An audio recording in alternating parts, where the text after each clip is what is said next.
નમસ્કાર મિત્રો, ન્યૂઝ ફાઇલમાં તમારું સ્વાગત છે અને હું છું તમારો દિનેશ પટેલ.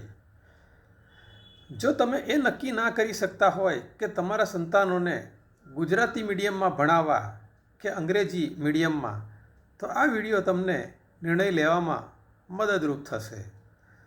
સૌથી પહેલી વાત તો એ કે તમે જ્યાં રહો છો એ સ્થળે સારી ઇંગ્લિશ મીડિયમ સ્કૂલો છે ખરી?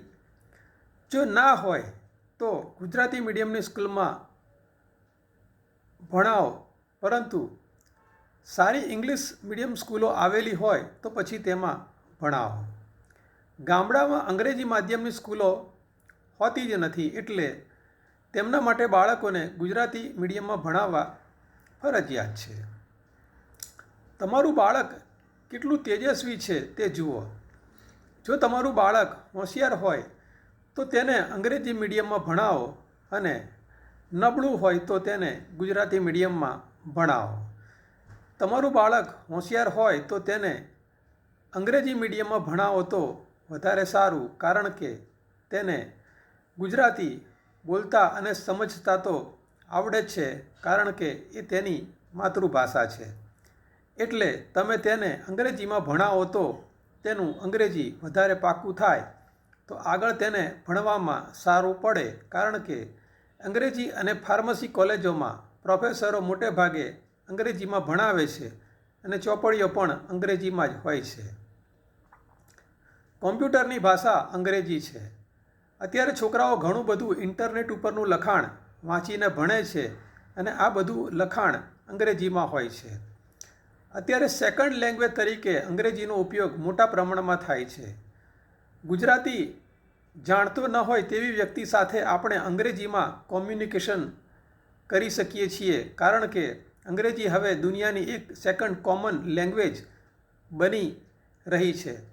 દાખલા તરીકે તમે ચીન, જાપાન, જર્મની વગેરે દેશના નાગરિક સાથે વાત કરવા માગતા હોય તો તમે અંગ્રેજીના માધ્યમથી વાત કરી શકો, કારણ કે તે પણ થોડું ઘણું અંગ્રેજી જાણતો હોય અને તમે પણ થોડું ઘણું અંગ્રેજી જાણતા હોય, એટલે એટલીસ્ટ ગાડું તો ગબડે.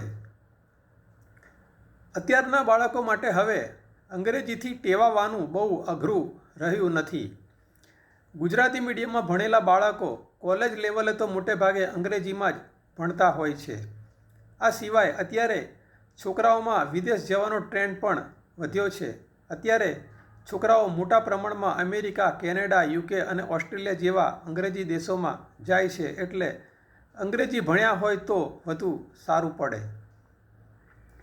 છેલ્લે જણાવવાનું કે તમને અંગ્રેજી મીડિયમમાં સંતાનોને ભણાવવાનું આર્થિક રીતે પોસાય એવું ના હોય તો પછી તમારા બાળકને ગુજરાતી મીડિયમમાં ભણાવો, પરંતુ પૈસાનો પ્રશ્ન ના હોય તો સારી ઇંગ્લિશ મીડિયમ સ્કૂલમાં ભણાવો.